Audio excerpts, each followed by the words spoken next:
All right, welcome to the last installment of the Empowered Teams mini course. I hope you found a lot of value in the content that we've shared up to this point. This is video 4, and like I've said before, if you haven't seen the first 3 videos, stop this one, go back and watch those 3 videos because you're not going to want to miss what we've had to say up to this point. So the last tip I want to give you with regards to creating an empowered team centers around individual people's motivation. And a lot of times with leaders, they get upset when an employee's motivation does not match their own motivation. When I was early on in my management career, I had a boss tell me once, he said, "Brandon, people come to work for their goals, not yours." That was a very impactful statement for me at the time because honestly, I really hoped that people came to work for my goals and they were hoping that they could somehow make me look good and achieve all the things I wanted to achieve. And I'm not kidding when I say that. I mean, I really thought that people would want to work hard for me in that manner. And it wasn't entirely untrue.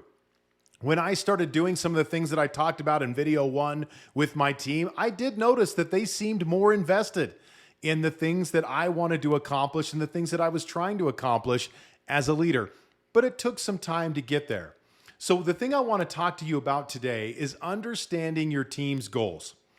And as I had for you in video 3, I've got a tool for you in this video as well that you can check out as part of this email to help you understand your team's motivations better.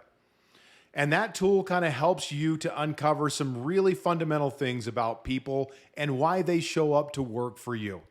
The first one is, what keeps them there? Why do they work for your organization? And what I'm really looking for in my organization is people who are mission driven. Every business has a mission, a reason why it exists. I want people to work for me who are plugged into that mission, excited about it, and want to see that mission move forward in a really powerful way.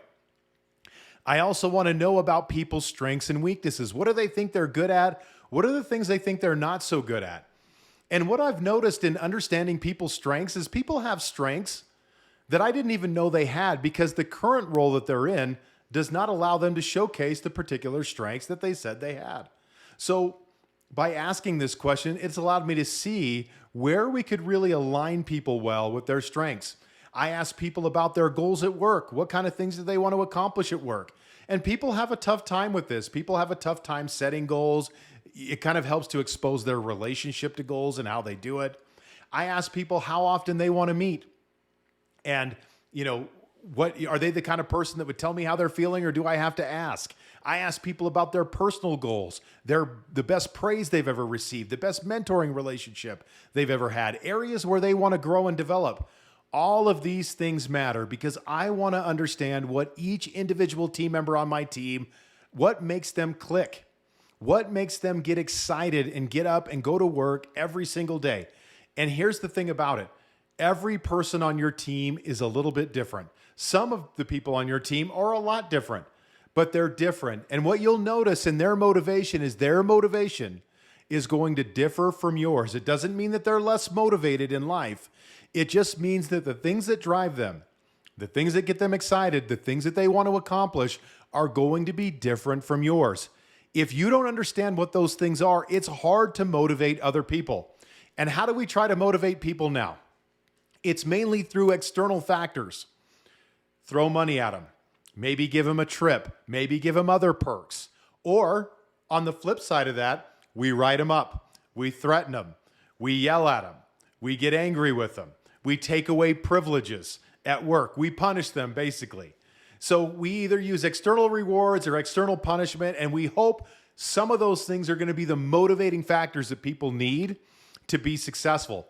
But I've never had someone say, you know what, I really loved in what helped me be more successful as a human being, that time that I got written up at work. Now, sometimes those things can be catalysts for people and help them to really understand what they need to do to move forward and maybe help them uncover some blind spots, but it's likely not going to move the needle for them like you want it to.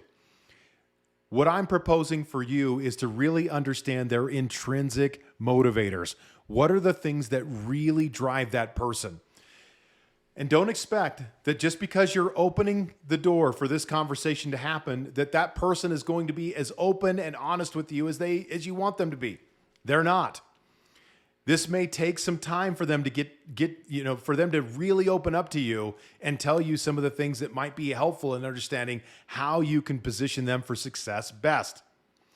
So here's what I'm going to propose. I'm going to give you this tool. When you give it to people, give them a week to fill it out, and then go over it with them and clarify anything that needs to be clarified. One of the worst things that you can do as a leader with this exercise is give it to your team and never talk to them about it again. The other thing that you can do that's disastrous is to give it to your team and then punish them because of what they wrote in there, especially if it's something that's not flattering towards you. So don't ask people questions that you don't want answers to, because if you do that, you're going to get the rest of your team to shut down on you, and they're not going to want to be open and tell you what's really on their mind. And you need them to do that if you're really going to find the right motivators that really push people towards success. So I want you to take some time and think about your relationship to your own goals and your relationship to other people's goals at work. How often do you lean into your team to find out what their goals are and what really motivates them and what really moves them in their work relationship? And how would knowing that information help you to transform their career and your relationship with that person as a result? So I want you to check that out. So I want to thank you guys for checking out this course. Stay tuned, because tomorrow I'm going to tell you how you can get access to our Empowered Teams workshop. So if you have the time available in July to come to our Empowered Teams workshop, not only am I going to tell you how you can get access to that workshop, we have, I think, 8 or 10 spots left of the workshop, but I'm going to tell you how you can get a discount to that workshop as well. So stay tuned for that. And if you need anything from me, please don't hesitate to reach out and let me know. In the meantime, we'll talk again soon.